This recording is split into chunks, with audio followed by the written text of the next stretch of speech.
అనే దాని గురించి చర్చించుకోవడానికి, దాని మీద మన సందేహాలను తీర్చుకోవడానికి, మేము సమాచార హక్కు ప్రచారాలు పరిష్కరించుకోవడానికి ఇందులో అనేక రకమైనటువంటి సెక్షన్లు ఉన్నాయి. ఆ సెక్షన్ ఇక్కడ వచ్చినటువంటి అనుభవమైన నిపుణులు వాళ్ళందరూ కూడా సమాచార హక్కు చట్టం మీద కొన్ని విషయాలు మీతో చెప్తారు. మీరు అవి విని మీకు ఏవైతే డౌట్స్ ఉన్నాయో, ఏ డిపార్ట్మెంట్ల మీద డౌట్స్ ఉన్నాయో అవన్నీ కూడా మీరు మొహమాటం లేకుండా అడిగితే ఆ డౌట్ అన్నింటినీ మీరు తెలుసుకోవడానికి వీలవుతుంది. కనుక సిసి చూసారా, ఆ సిసి ఛానల్ ఎండి ఆయన పంతకొండరావు గారు అంటే ఆయన.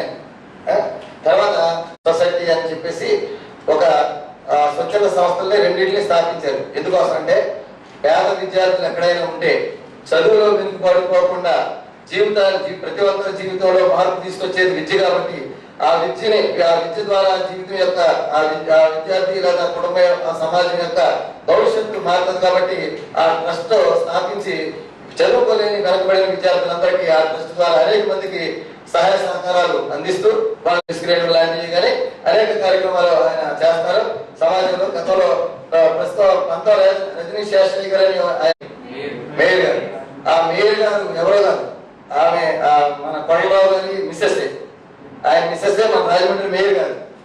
అంటే అంత హోదాలో ఉండి కూడా ఆ కార్యక్రమాలు, ఎన్నో కార్యక్రమాలు దిగ్విజయంగా చేస్తూ ప్రజల్ని చైతన్యవంతం చేయడానికి ఎన్నో కార్యక్రమాలు ఆయన బయట కార్యక్రమాలకు సంబంధించి ఆయన పార్టిసిపేట్ చేస్తారని చెప్పి మన కార్యక్రమానికి రావడం. మనకి కొంతమంది భక్తులు మీకు సమాచార హక్కు చట్టం వచ్చిన సేవా సమితి,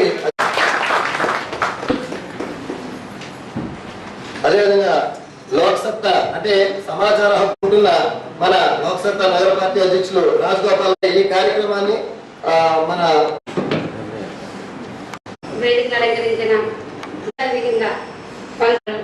ఈ సభకు విచ్చేసిన పంపించబోయే విద్యార్థి యువత శుభాభినందనలతో ఈ కార్యక్రమం రేపు చేసుకుంటున్న సందర్భంగా నిర్వహించుకోవాలని చెప్పి సభ పిలుపునివ్వడం, ఇక్కడ జిల్లాలన్నింటికీ కూడా ఒక ప్రతిష్టాత్మకమైన ఆధికమైన అన్నయ్య యూనివర్సిటీ నుంచే మొదలు పెట్టాలని చెప్పి ఉత్సాహంతో మేమందరం కూడా మొదట ఫస్ట్ స్టెప్ మేము వేసింది ఫస్ట్ సార్ బీసీ గారి దగ్గరికి వచ్చాం.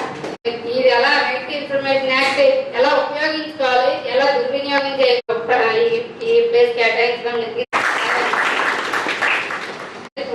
దేశానికి అనే దాంట్లో మీ దగ్గర నుంచే రైట్ ఇన్ఫర్మేషన్ యాక్ట్ అంటే సమాచార హక్కు అనేది ఎలా ప్రచారం చేసి మాకు ఇలా మీరు ఎడ్యుకేటెడ్స్ మామూలు వాళ్ళు కాకుండా మీరు చదువుకున్న వ్యక్తి దగ్గర ఎలా అప్లై చేయాలమ్మా అని మిమ్మల్ని అడిగిన రోజు మీరు ప్రశ్నార్థంగా మొహం పెట్టకుండా ఇదిగో అని చెప్పి ఒక విభాగానికి సంబంధించి మీకు బీసీ కానీ ఎస్సీ కానీ మీకు మీ అందరూ కూడా పూర్తిగా దీని మీద అవగాహన కలిగి మీగా డౌట్స్ ఉంటే ఇక్కడ ఉన్న మేధావులు ఉన్నారు వాళ్ళ విభాగానికి సంబంధించి మీకు బీసీ కానీ ఎస్సీ కానీ మీ అవకాశాలు మీకు ప్రభుత్వం కేటాయిస్తుంది. మీకు ఫీజు రియంబర్స్మెంట్ ఇస్తున్నారు, దాని గురించి కూడా మీరు రైట్ ఇన్ఫర్మేషన్ యాక్ట్ ద్వారా ప్రచార ఐక్యవేదిక స్టేట్ వైస్ ప్రెసిడెంట్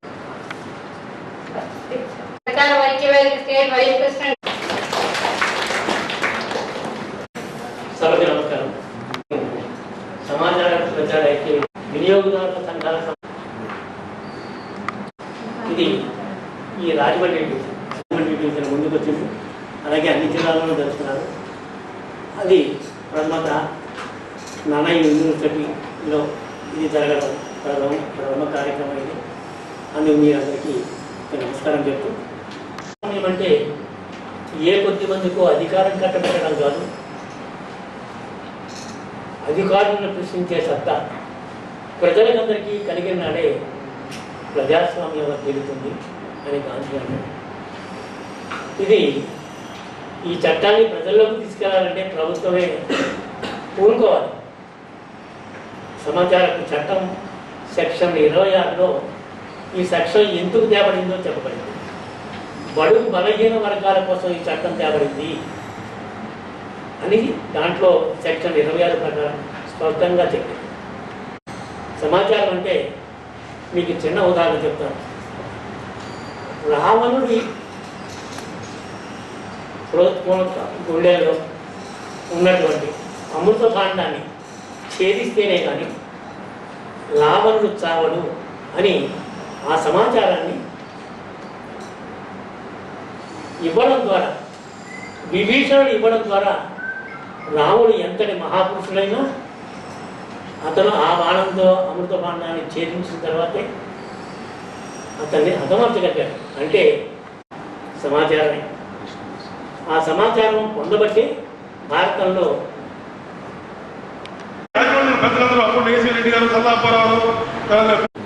ఫెయిల్ అయింది అని అతన్ని ఫెయిల్ చేస్తే ఆ అమ్మాయి యూనివర్సిటీకి లెటర్ రాసి సమాచారం ద్వారా నాకు ఎన్ని మార్కులు వచ్చాయి, నేను రాసినటువంటి పరీక్ష పేపర్ని తిరిగి పంపించమని చెప్పి 10 రూపాయల కోర్టు ఫీజు స్టాంప్ తోటే ఆ అమ్మాయి యూనివర్సిటీకి రాసింది. ఆ అమ్మాయి రాసినటువంటి పరీక్ష పేపర్ని జెరాక్స్ తీసి యూనివర్సిటీ నుంచి తిరిగి రావడంతో 2 పేజీలు దిద్దలు పోవడం చేత ఫెయిల్ అయింది అనేది తర్వాత తెలిసి ఆ అమ్మాయి మళ్ళీ దాన్ని ఫిర్యాదు చేస్తే ఆవిడ మళ్ళీ పాస్ చేయవలసిన అవసరం లేదు. వాళ్ళ పేర్లు ఏమిటి అని వివరంగా అడిగింది. ఆమె అడిగితే ఆ కార్యదర్శి, ఆ గ్రామ కార్యదర్శి ఏం చెప్పాడంటే ఆ ఊళ్ళో లేనటువంటి వాళ్ళ పేరు, బాగా డబ్బున్న వాళ్ళ పేరు, చచ్చిపోయిన వాళ్ళ పేరుతో కారణంగా ఈ సమాచార చట్టం ప్రబలంగా, అదే కారణంగా ఈ సమాచార చట్టం దీనికి అనేక కేసులు మీకు ఢిల్లీలో ఈ సమాచార చట్టాన్ని ప్రజలు ఉపయోగించుకుని పవర్ అనేది మనకి తెలుస్తుంది. అయితే ఈ చట్టం మనం అవసరం అనుకున్నప్పుడు తప్పనిసరిగా ఉపయోగించుకోవచ్చు. కానీ అవసరంలో ఉన్న సమస్యలు మనం సమాచార చట్టం ద్వారా అడగచ్చు. అంటే మనకు సంబంధించిన రోడ్లు కానీ, ఎప్పుడో పురాతన కాలంగా వేసిన రోడ్లు కానీ, డ్రైన్లు కానీ వేయకుండా వేసినట్లు చూపించేటువంటి అధికారులు ఉన్నారు. తర్వాత కొంతమందికి సంబంధించి ఏంటంటే పనులు చేయకుండా చేసేసామని చెప్పేసి చేతులు తెలుపుకునే వాళ్ళు ఉన్నారు. ధనంజయ్ గారికి, సభాధ్యక్షురాలు, న్యాయవాది ఉమ్మకి, అలాగే ఆశీస్సులు. నేను ఇక్కడికి గెస్ట్గా రావడం కంటే ఆ సీట్లో కూర్చొని నేర్చుకోవాలన్న కోరిక ఉంది నాకు, రైట్ టు ఇన్ఫర్మేషన్ యాక్ట్ మీద. సో గెస్ట్ కింద వచ్చినప్పటికీ తర్వాత మళ్ళీ స్టూడెంట్గా క్వశ్చన్ చేస్తాను. క్వశ్చన్ రాజుంటాను తప్పనిసరిగా. నేను పూర్తి అవగాహన లేదు. 10 ఏళ్ళు అయింది వచ్చి అంటున్నారు. గ్రామాల్లో ఇంకా తెలియలేదు రైట్ టు ఇన్ఫర్మేషన్ యాక్ట్ గురించి. నాకు తెలిసి నగరాల్లోనే తెలియలేదు, ఇంకా గ్రామాల దగ్గర పడుతుంది. అంటే దీనికి విస్తృతమైన ప్రచారం ఎందుచేత జరగలేదంటే దీనివల్ల కొంతమందికి బట్టలు కొట్టినట్టు అవుతుంది. అంటే అవినీతి అధికారులు కానీ లేకపోతే అవినీతి పాలకులు కానీ ఇది బయటకు వచ్చినట్లయితే, ఈ హక్కును ఉపయోగించుకున్నట్లయితే మన మనుగడ సాగదు అనేటువంటి ఉద్దేశంతో దీన్ని అణిచి ఉంచినటువంటి యాక్ట్ ఏదైనా ఉంటే అది రైట్ టు ఇన్ఫర్మేషన్. దాని నుండి మనం బయటకు వెలికి తీయడానికి ఈరోజు ఇటువంటి ప్రచార వేదికలు ముందుకు వచ్చి కొంతమంది ఇందులో చదువుకున్నటువంటి న్యాయవాదులు ఉన్నారు, తర్వాత పూర్తిగా అవగాహన కలిగినటువంటి సబ్జెక్ట్ దీని మీద ఉన్నటువంటి వాళ్ళు ఈరోజు మీకు తెలియజేస్తారు. మీరు అందరూ నేర్చుకోవాలి, ఇంక్లూడింగ్ మైసెల్ఫ్. నేను కూడా నేర్చుకోవాలి. నేను ఎందుకు అడుగుతానంటే దీని మూలనే మీకు చిన్న ఉదాహరణ చెప్తాను.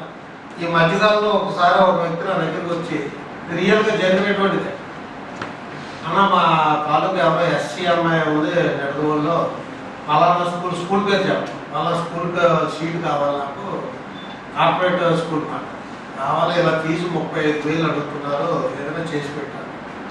సరే ఒకవేళ మేరు పదం నేను ఎప్పుడు ఈ రోజు వరకు ఉపయోగించుకొని ఈవెన్ కార్ ఎక్కలేదు, ఆమెకి సజెషన్స్ ఇవ్వలేదు. నేను సిసిసి ఎండి గానే కొనసాగుతున్నాను. ఫోన్ చేసి సార్ ఇలాగ పూరేటండి పిల్లకి ఏదైనా సీట్ ఇవ్వడం తప్పనిసరిగా అంటే అలాగేనండి 5,000 తగ్గిస్తే పంపించండి సార్. 30,000 అది. ఆ అమ్మాయికి ఆల్రెడీ రిజర్వేషన్ ఉంది, పంపించమంటే 5,000 తగ్గించి 80,000 చెప్తే చాలా హ్యాపీగా ఫీల్ అయ్యి అప్పుడు చెప్పాడు వచ్చినటువంటి క్యాండిడేట్. సార్ ఆల్రెడీ మీరు 7,000 తగ్గించేదని మీరు వచ్చే 5,000 చెప్పారు, కట్టలేదండి, ఈ అమౌంటే కట్టాలండి. నేను కూడా నా పవర్ ఉపయోగిస్తారు కాబట్టి వాళ్ళు బస్సెస్ ఎక్కడెక్కడ ఉపయోగిస్తున్నారు, ఆ రోడ్ల మీద బస్సులు ఎందుకు పెడతారు, ఇవన్నీ బయటకు తీసి ఒక న్యూస్ ఐటమ్ కొడతాం. ఒక ఉద్దేశం మంచి పనికి చెడు చేస్తేనే కానీ లొంగరు అనేటువంటి ఆలోచనలో కూర్చున్నాం. సరిగ్గా అదే సమయంలో ఆ వచ్చినటువంటి స్టూడెంట్ అదృష్టం ఎవరో తెలియదు కానీ ఇలా ప్రచారం రియల్గా జరిగినటువంటి వచ్చి నా ముందుకు వచ్చినాడు ఒక లెక్చరర్, ఒక కాలేజీలో పనిచేస్తారు. అతను ఈ టైప్ ఐడియాస్ ఉన్నటువంటి వ్యక్తి. సొసైటీ చెప్పాను ఆ 10 షీట్స్ ఉంటాయి కదా, అందులో ఎన్ని ఇచ్చారు మీరు షీట్స్ అని ఫిల్ చేస్తారా, పంపించేయండి సార్ సీట్ ఇస్తాం. సో మనకి ఆ హక్కు గురించి తెలిస్తే మనం ఈ విధంగా సులువుగా విజయాలు సాధించుకోవాలి. దాని గురించి తప్పనిసరిగా అందరూ రైట్ ఇన్ఫర్మేషన్ తెలుసుకోవాలి. కాకపోతే ఇప్పుడు నేను కూడా తెలుసుకున్నా వాళ్ళు చేసే మోసం కూడా చిన్న ఉదాహరణ చెప్తాను. రాజమండ్రిలో వ్యామ్లీ హౌసెస్ ఉన్నాయి. ఆ వ్యామ్లీ హౌసెస్ కట్టినప్పుడు ఎవరికి ఇస్తారు? అవి పూర్ పీపుల్కి. బెనిఫిషియర్స్ ఎవరుంటే లబ్ధిదారులు వాళ్ళకి ఇస్తారు. ఆ లబ్ధిదారులకు ఆ గవర్నమెంట్ ఇస్తుంది, ఆ ఎమ్మెల్యేలు ఇస్తాయి. అంటే గవర్నమెంట్ సొమ్ము అంటే మన సొమ్మే ఇచ్చి వాళ్ళు బిల్డప్ చూడడం జరుగుతుంది. నేనంటే ఎవరైనా సరే అది ఇచ్చిన తర్వాత హౌసెస్ అలాట్ చేసిన తర్వాత అపోజిషన్ పార్టీ వాళ్ళు కేసు వేస్తారు. ఏమైనా ఇందులో అవకతవకలు జరిగింది, లేకపోతే ఇది జరిగింది, అది జరిగింది, అవి పెండింగ్లో ఉండిపోతే ఈ బెనిఫిషియర్స్ నెక్స్ట్ గవర్నమెంట్ వస్తుంది. వచ్చిన వెంటనే ఈ కేసు వేసినటువంటి వాడు విత్డ్రా అయిపోతాడు, సాటిస్ఫై అయ్యాను. ఏ విధంగా అవుతున్నావు దాన్ని అడగాలి, అది నిలదీయగలరా. అలాగే ఇప్పుడు ఉదాహరణకి ఈ మధ్యన కౌన్సిల్లో ఒక ఫుడ్ బిల్ ఉందండి, పుష్కరాల్లో 2 కోట్ల రూపాయల ఫుడ్ బిల్ని ఇవ్వద్దు అని చెప్పి మేయర్ తన అధికారాలతో 3 సార్లు రిజెక్ట్ చేసింది. ఎందుకు చేసింది? పబ్లిక్లో ఒక బ్యాడ్ ఒపీనియన్ ఉంది, అది భోజనాలు పెట్టకుండా తినేసారు అని. అలాగే ఒక కాంట్రాక్టర్ అవినీతికి పాల్పడుతున్నాడు, అతనికి కాంట్రాక్ట్లు ఇవ్వద్దని కౌన్సిల్ అంతా తీర్మానించింది.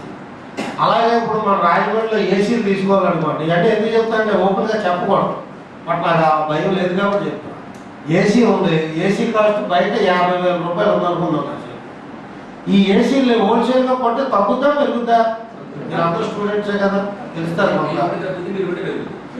అది 50,000 రూపాయలు 90,000 రూపాయలు బిల్లు పెట్టి మీరు ఆఫీస్లో పెట్టేశారంటే అంటే ఫ్రాడ్ జరిగినట్టే, డైరెక్ట్గా ఫ్రాడ్ జరిగినట్టే. దాన్ని ఎవరో క్వశ్చన్ చేసి ఈ క్వశ్చన్ చేసే వాళ్ళు ఎందుకు చేస్తున్నారు?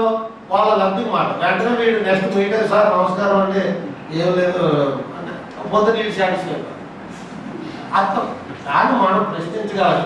2 వాళ్ళే చేస్తున్నారు, క్వశ్చన్ వాళ్ళే, ఆన్సర్ వాళ్ళే. ఆ 2 ఆటలని నిలదీయగలిగే శక్తి మనం ఒక్క దీనికే ఉంది. కాబట్టి నేను ఈ ఐక్యవేదికను ఇప్పుడే కోరుతున్నా, ఇప్పుడు చెప్పినటువంటి ఎగ్జాంపుల్స్ మీద మీరు వెళ్ళండి. మీరు విజయం సాధిస్తే I give full respect and I honour all of you. డెఫినెట్గా మీరు చేయండి. అంటే అది కాదని కాదు, కొంత చేయాలి మనం కూడా. అది చేయకుండా మనం ఓన్లీ లెక్చర్స్ వరకే పరిమితం అవ్వకుండా అందరికి అవగాహన కల్పించడం కాదు, మనం ఫైట్ చేసి ప్రూవ్ చేస్తే ఆటోమేటిక్గా మనం ఫాలో అయిపోయి మంది ఉంటారు. అది ప్రూవ్ చేయగలరు. అది చేసిన వాళ్ళు తప్పనిసరిగా సక్సెస్ అవుతాం. పిల్లలు మీరు కూడా నేర్చుకోండి.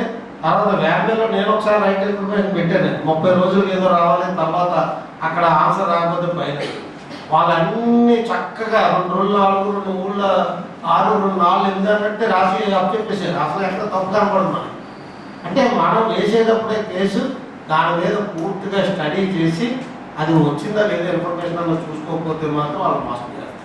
ఈ గోడలో సిమెంట్ వేయలేదు అని మనం చెప్తాం, వాడు వేసామంటే 3 బస్తాలు అంటాడు, కట్టేసే కాలం జరుగుతుంది. సో దయచేసి ప్రజారాయికి సొసైటీలో చాలా ఉన్నాయి సార్, మీరు పోరాటం చేయండి. ఉదాహరణకి ఆశ్రయ రెసిడెన్సీ ఉంది, ఉదాహరణకి మున్సిపల్ కార్పొరేషన్ ఒక్కటే ఎగ్జాంపుల్గా తీసుకుని ఒక్క 3-4 ఇష్యూలు టేకప్ చేయండి, ఫైట్ చేయండి. మా అవసరం ఏదన్నా కూడా మేము హెల్ప్ చేస్తాం. అలాగే స్టూడెంట్స్ అంతా మీ వెనకాల నిలబడతారు.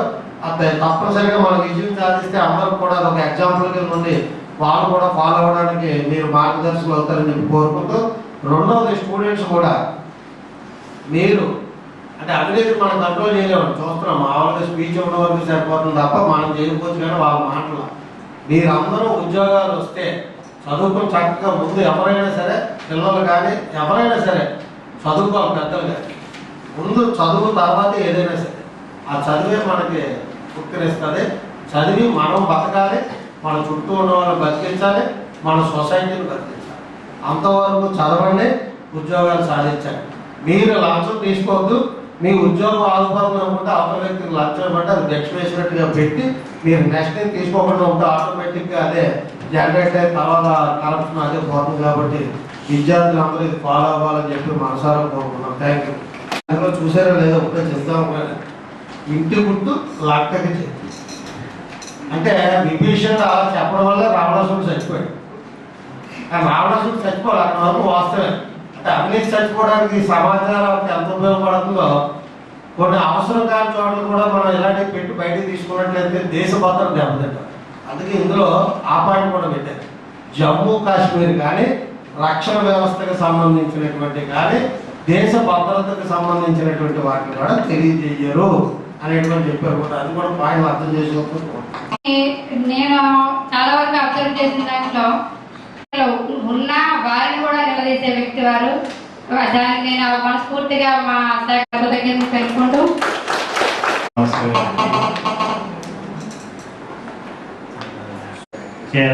కృష్ణమూర్తిరాజు గారికి, తర్వాత సురేష్కి వెళ్ళినప్పుడల్లా ఆయన వస్తారు. మా మీద ఎన్నో అర్థాలు పంపిస్తారు. occasion to go there to sensitize all the B.Ed colleges principals on the new educational policy of India and also Andhra Pradesh. ప్రణవలాగా చెప్పినట్టుగా సమాచారం తెలుసుకోవాల్సిన హక్కు అందరూ చెప్పారు. బట్ దానికి రెండు వైపులా పొదులు ఉంటుంది. ప్రణవలాగా చెప్పారు దాన్ని ఎలా బ్యాడ్గా ఉపయోగించుకోవచ్చో, దాన్ని ఎలా మంచిగా ఉపయోగించుకోవచ్చు చెప్పారు. నేను చిన్న మీకు లైవ్ ఎగ్జాంపుల్ మన యూనివర్సిటీ మీద సంధించిన ఒక చెడు దాన్ని సమాచార హక్కుని ఎలా దుర్వినియోగం చేయొచ్చు దాని గురించి నేను చెప్తాను. ఇన్ఛార్జ్ వైస్రాలుగా ఏప్రిల్ 19 నుంచి ఇన్ఛార్జ్ వైస్రాలు కొనసాగుతున్నాను, కొత్త వైస్రాలు వచ్చేలాగా. సో ఈ లోపల అంతకుముందు ఈ యూనివర్సిటీలో ఓఎస్డి అని ఒకటి ఉండేవాడు, ఆఫీసర్ ఆన్ స్పెషల్ డ్యూటీ. అదేంటంటే మన పాత వైస్రాలు జార్జెట్టర్ గారు అతన్ని ఒక ఏదో పని చేస్తాడు, మనకి యూనివర్సిటీకి పనికొస్తాడు ఎవరో పెట్టుకుంటే అతను చిన్న చిన్న పనులు చేస్తూ, అంటే చిన్న చిన్న కాంట్రాక్టర్లకి మీకు యూనివర్సిటీలో కాంట్రాక్ట్ ఇప్పిస్తారని, ఎఫిలియేషన్ కాలేజీకి వెళ్ళి మీకు అది చేసుకుంటే ఇది చేసుకుంటారని, తర్వాత యూనివర్సిటీలో చాలామంది ఉన్న ఉద్యోగులు కూడా అవుట్ సోర్సింగ్ వాళ్ళు మీకు ఆ ఉద్యోగం ఇప్పిస్తా వేసిగా చెప్పి ఈ ఉద్యోగం ఇస్తుంది చెప్పి 5,000 10,000 తీసుకుంటూ కాలం గడుపుతానని కాలక్రమేణా ఆయనకి అర్థమైంది, వేసినాకే అర్థమైంది. నేను యాక్చువల్ రిజిస్టర్ కింద వచ్చాను. నాకు కూడా అతను పరిచయం, ఎలా అంటే జార్జెట్టర్ గారి వల్ల పరిచయం. సో ఈ లోపల జార్జెట్టర్ గారికి ఆయనకి చాలా యుద్ధ పేరు మొదలైంది. ఇంకా ఆ ప్రాసెస్లో ఎనానిమస్ లెటర్స్ అంటే ఆకాశరామ ఉత్తరాలు ఇంకా గవర్నమెంట్ ఆఫ్ ఆంధ్రప్రదేశ్కి, సీఎంఓకి, సీఎంకి, తర్వాత హైదరాబాద్ సెక్రటరీకి, ఇలా అందరికీ ఆయన మీద విపరీతమైన అవినీతి ఆరోపణలతో లెటర్లు రాశాడు. అతని పేరు మీద కదా, ఆకాశరామ పేరు మీద, అదే వాళ్ళ కిందకి చుట్టాల పేరు మీద అట్లా రాస్తాం మొదటి. సో నేను కూడా చూస్తూ ఉన్నాను కొన్ని లాస్ట్ అప్పుడు చూస్తే పాపం ఆయన జాగ్రత్తగా నాకు తెలుసు, ఆయన అదర్వైజ్ ఎలా ఉన్నా కానీ బట్ అవినీతి బట్టికి లేదని నేను కనుక్కున్నాను. నేను వచ్చాక ఎట్టి పరిస్థితుల్లో అవినీతి, పొలిటికల్ అవినీతి ఉందేమో కానీ బట్ ఫైనాన్షియల్ అవినీతి I have not known because I have associated with him much of time. So ఆయన వెళ్ళిపోగానే మొదలైన ఇంకా పరాకష్టకి అది అతను ఏం చేశాడంటే నా దగ్గరికి రావడం మొదలు. నేనేం చేశానంటే అతని క్యారెక్టర్ తెలిసి ఇంకొక విషయం, జార్జెట్టర్ గారు వెళ్ళిపోయేటప్పుడు నాకు లెక్క ఇచ్చారు, ఇద్దరు వ్యక్తులతో చాలా జాగ్రత్తగా ఉండు, ఇద్దరు బ్లాక్ మెయిలర్స్ అండ్ చీట్స్ అని.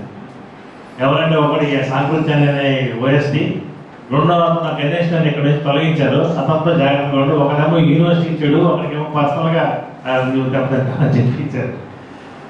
సో అందువల్ల నేను కూడా కెప్టెన్ మేవే నా ఆఫీస్ కూడా వస్తూ మొదలుపెట్టాడు.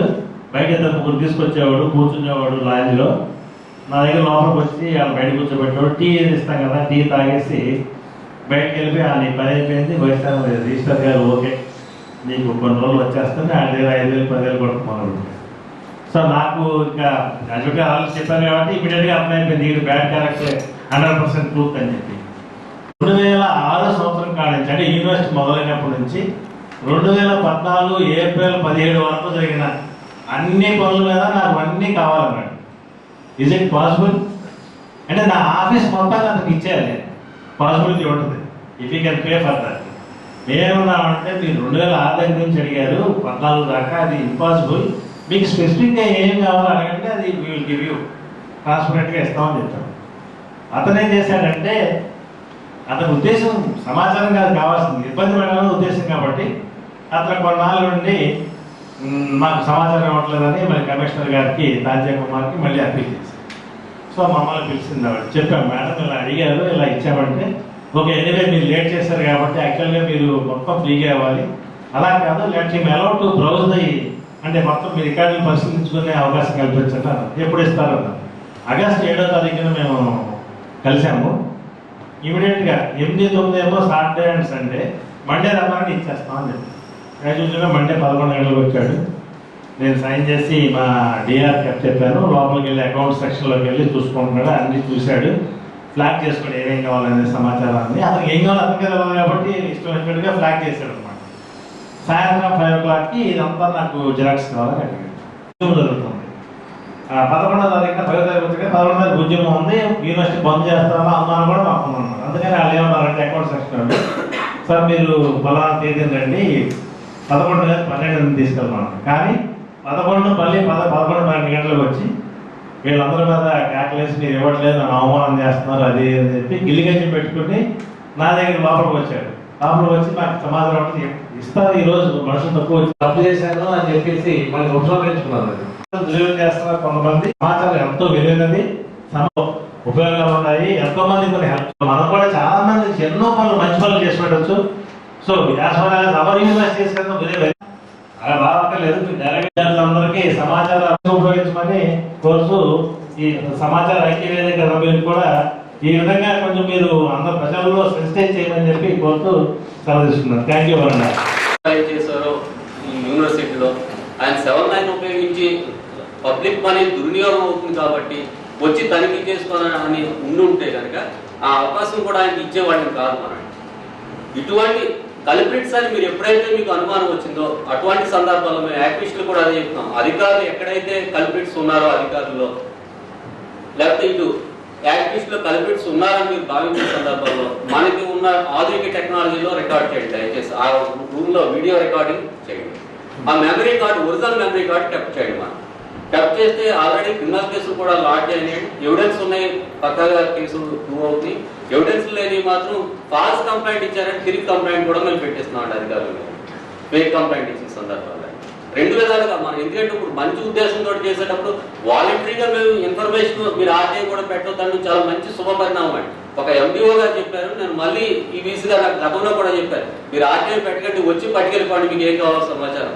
ఎందుకంటే చాలా తక్కువ మంది ఇటువంటి ఆపర్చునిటీ ఇస్తారండి మనకి.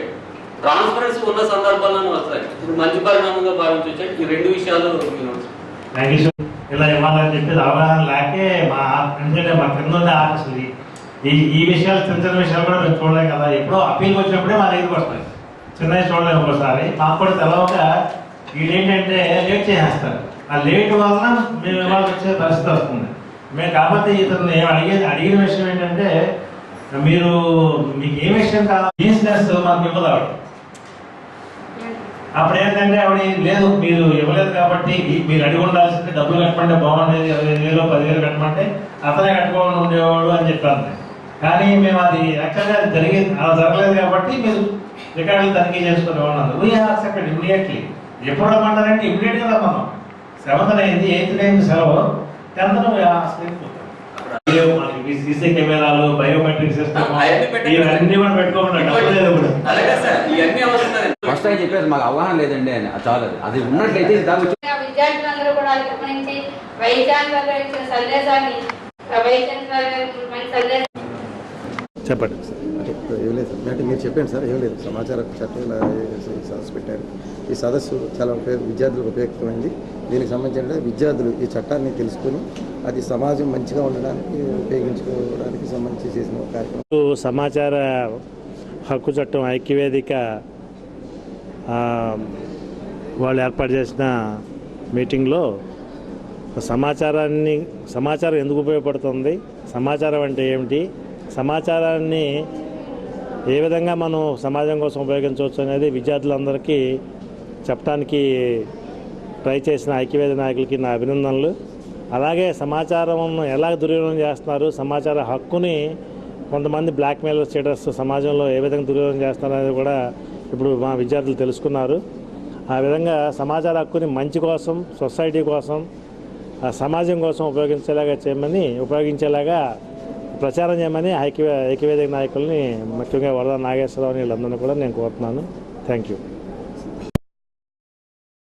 సమాచార హక్కు చట్టంతో మెరుగైన అవినీతి లేని సమాజాన్ని నిర్మించవచ్చునని Shri Adikavi Nannaya university vice chancellor E N Dhananjaya Rao అన్నారు. బుధవారం ఆదికవి నన్నయ్య విశ్వవిద్యాలయంలో సమాచార హక్కు ప్రచార ఐక్యవేదిక ఆధ్వర్యంలో సమాచార హక్కు చట్టం అవగాహన సదస్సు జరిగింది. ఈ కార్యక్రమంలో Adikavi Nannaya university vice chancellor Dhananjaya Rao పాల్గొన్నారు. పరిష్కరించుకోవడానికి ఇందులో అనేక రకమైనటువంటి సెక్షన్లు ఉన్నాయి. ఆ సెక్షన్ ఇక్కడ వచ్చినటువంటి అనుభవైన నిపుణులు వాళ్ళందరూ కూడా సమాచార చట్టం మీద కొన్ని విషయాలు మీతో చెప్తారు. మీరు అవి విని మీకు ఏవైతే డౌట్స్ ఉన్నాయో, ఏ డిపార్ట్మెంట్ల మీద డౌట్స్ ఉన్నాయో అవన్నీ కూడా మీరు మొహమాట లేకుండా అడిగితే ఆ డౌట్ అన్నింటినీ మీరు తెలుసుకోవడానికి వీలవుతుంది. కనుక సిసి చూసారా, ఆ సిసి ఛానల్ ఎండి ఆయన పంతకొండరావు గారు అంటే ఆయన. తర్వాత సొసైటీ అని చెప్పేసి ఒక స్వచ్ఛంద సంస్థల్ని రెండింటిని స్థాపించారు. ఎందుకోసం అంటే పేద విద్యార్థులు ఎక్కడైనా ఉంటే చదువులో వెనుకబడిపోకుండా ప్రతి ఒక్కరి జీవితంలో మార్పు తీసుకొచ్చేది విద్య కాబట్టి ఆ విద్య ద్వారా జీవితం యొక్క ఆ విద్యార్థి లేదా కుటుంబం ఆ సమాజం యొక్క భవిష్యత్తు మారుతుంది. కాబట్టి ఆ ట్రస్ట్ స్థాపించి చదువుకోలేని వెనకబడిన విద్యార్థులందరికీ ఆ ట్రస్ట్ ద్వారా అనేక మందికి సహాయ సహకారాలు అందిస్తూ లాంటివి కానీ అనేక కార్యక్రమాలు ఆయన చేస్తారు. సమాజంలో గతంలో ప్రస్తుతం పంతో రజనీ శాస్త్రి గారు మేయర్ గారు, ఆ మేయర్ గారు ఎవరో కాదు, ఆమె మన కొండరావు గారి మిస్సెస్, ఆయన మిస్సెస్ మన రాజమండ్రి మేయర్ గారు. అంటే అంత హోదాలో ఉండి కూడా ఆ కార్యక్రమాలు ఎన్నో కార్యక్రమాలు దిగ్విజయంగా చేస్తూ ప్రజల్ని చైతన్యవంతం చేయడానికి ఎన్నో కార్యక్రమాలు యూనివర్సిటీ నుంచే మొదలు పెట్టాలని చెప్పి ఉత్సాహంతో మేమందరం కూడా మొదట ఫస్ట్ స్టెప్ మేము వేసింది ఫస్ట్ సార్ బీసీ గారి దగ్గరికి వచ్చాం. ఇది ఎలా రైట్ ఇన్ఫర్మేషన్ యాక్ట్ ఎలా ఉపయోగించుకోవాలి, ఎలా దుర్వినియోగం చేయాలి, ఈ ప్లేస్ కేటాయించడం దేశానికి అనే దాంట్లో మీ దగ్గర నుంచే రైట్ ఇన్ఫర్మేషన్ యాక్ట్ అంటే సమాచార హక్కు అనేది ఎలా ప్రచారం చేసి మాకు ఇలా మీరు ఎడ్యుకేటెడ్ మామూలు వాళ్ళు కాకుండా మీరు చదువుకున్న వ్యక్తి దగ్గర ఎలా అప్లై చేయాలమ్మా అని మిమ్మల్ని అడిగిన రోజు మీరు ప్రశ్నార్థంగా మొహం పెట్టకుండా ఇదిగో అని చెప్పి ఒక విభాగానికి సంబంధించి మీకు బీసీ కానీ ఎస్సీ కానీ మీ అందరూ కూడా పూర్తిగా దీని మీద న్యాయవాది ఒకటి అలాగే ఆశీస్సులు. నేను ఇక్కడికి గెస్ట్గా రావడం కంటే ఆ సీట్లో కూర్చొని నేర్చుకోవాలన్న కోరిక ఉంది నాకు రైట్ ఇన్ఫర్మేషన్ యాక్ట్ మీద. సో గెస్ట్ కింద వచ్చినప్పటికీ తర్వాత మళ్ళీ స్టూడెంట్గా క్వశ్చన్ చేస్తాను. క్వశ్చన్ రాసినారు తప్పనిసరిగా. నేను పూర్తి అవగాహన లేదు. 10 ఏళ్ళు అయింది వచ్చి అంటున్నారు. గ్రామాల్లో ఇంకా తెలియలేదు రైట్ ఇన్ఫర్మేషన్ యాక్ట్ గురించి. నాకు తెలిసి నగరాల్లోనే తెలియలేదు, ఇంకా గ్రామాల దగ్గర వెళ్ళాల్సిన పడుతుంది. అంటే దీనికి విస్తృతమైన ప్రచారం ఎందుకు చేత జరగలేదంటే దీనివల్ల కొంతమంది బట్టలు కొట్టినట్టు అవుతుంది. అంటే అవినీతి అధికారులు కానీ లేకపోతే అవినీతి పాలకులు కానీ ఇది బయటకు వచ్చినట్లయితే, ఈ హక్కును ఉపయోగించుకున్నట్లయితే మన మనుగడ సాగదు అనేటువంటి ఉద్దేశంతో దీన్ని అణిచి ఉంచినటువంటి యాక్ట్ ఏదైనా ఉంటే అది రైట్ టు ఇన్ఫర్మేషన్.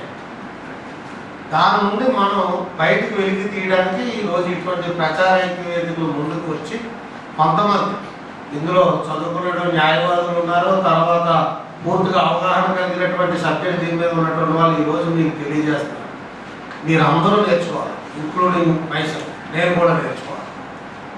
నేను ఎందుకు అడుగుతానంటే దీని మూలనే మీకు చిన్న ఉదాహరణ చెప్తాను. ఈ మధ్యకాలంలో ఒకసారి ఒక వ్యక్తి నా దగ్గరికి వచ్చి రియల్గా జరిగినటువంటిది అన్న, మా తాలూకు అమ్మాయి ఎస్సీ అమ్మాయి ఉంది నెడదవోలులో. ఉమామహేశ్వరి అధ్యక్షతన జరిగిన ఈ కార్యక్రమంలో ధనంజయరావు మాట్లాడుతూ ఐక్యవేదిక సమాచార హక్కు చట్టం కోసం చేస్తున్న కార్యక్రమాలు ప్రశంసనీయమన్నారు. తర్వాత సురేష్కి వెళ్ళినప్పుడల్లా ఆయన వస్తారు, మా మీద ఎన్నో అర్థాలు పంపిస్తారు. Occasion to go there to sensitize all the B.Ed colleges principals on the new educational policy of India and also Andhra Pradesh. కొండలాగా చెప్పినట్టుగా సమాచారం తెలుసుకోవాల్సిన హక్కు అందరూ చెప్పారు. బట్ దానికి 2 వైపులా బదులు ఉంటుంది. కొండలాగా చెప్పారు దాన్ని ఎలా బ్యాడ్గా ఉపయోగించుకోవచ్చో, దాన్ని ఎలా మంచిగా ఉపయోగించుకోవచ్చో చెప్పారు. నేను చిన్న మీకు లైవ్ ఎగ్జాంపుల్ మన యూనివర్సిటీ మీద సంధించిన ఒక చెడు దాని సమాచార హక్కుని ఎలా దుర్వినియోగం చేయొచ్చు దాని గురించి నేను చెప్తాను. ఇన్ఛార్జ్ వైస్గా ఏప్రిల్ 19 నుంచి ఇన్ఛార్జ్ వైస్గా కొనసాగుతున్నాను, కొత్త వైస్గా వచ్చేలాగా. సో ఈ లోపల అంతకుముందు ఈ యూనివర్సిటీలో ఓఎస్డి అని ఒకరు ఉండేవాడు, ఆఫీసర్ ఆన్ స్పెషల్ డ్యూటీ. అదేంటంటే మన పాత వైస్ జార్జెక్టర్ గారు అతన్ని ఒక ఏదో పని చేస్తాడు, మనకి యూనివర్సిటీకి పనికొస్తాడు ఎవరో పెట్టుకుంటే అతను చిన్న చిన్న పనులు చేస్తూ, అంటే చిన్న చిన్న కాంట్రాక్టర్లకి మీకు యూనివర్సిటీలో కాంట్రాక్ట్ ఇప్పిస్తారని, ఎఫిలియేషన్ కాలేజ్కి వెళ్ళి మీకు అది చేసుకుంటే ఇది చేసుకుంటారని, తర్వాత యూనివర్సిటీలో చాలామంది ఉన్న ఉద్యోగులు అవుట్సోర్సింగ్ వాళ్ళు మీకు ఆ ఉద్యోగం ఇప్పిస్తా వేసిగా చెప్పి ఈ ఉద్యోగం ఇస్తుంది చెప్పి 5,000 10,000 తీసుకుంటూ కాలం గడుపుతానని కాలక్రమేణా ఆయనకి అర్థమైంది, వేసినాకే అర్థమైంది. నేను యాక్చువల్ రిజిస్టర్ కింద వచ్చాను. నాకు కూడా అతను పరిచయం, ఎలా అంటే జార్జెక్టర్ గారి వల్ల పరిచయం. సో ఈ లోపల జార్జెక్టర్ గారికి ఆయనకి చాలా ఎంతో పేరు మొదలైంది. ఇంకా ఆ ప్రాసెస్లో ఎనానమస్ లెటర్స్ అంటే ఈ సదస్సులో ఐక్యవేదిక సభ్యులు కె రాజు, ఆకుల విజయభారతి, ముచ్చుకర్ల సత్యనారాయణ, వి మోహన్జీ, రవీంద్ర, జుజ్జవరపు కాళేశ్వరరావు, పంతం చారిటబుల్ ట్రస్ట్ చైర్మన్ పంతం కొండలరావు, రాజగోపాల్, రవీంద్ర, వరద నాగేశ్వరరావు తదితరులు పాల్గొన్నారు.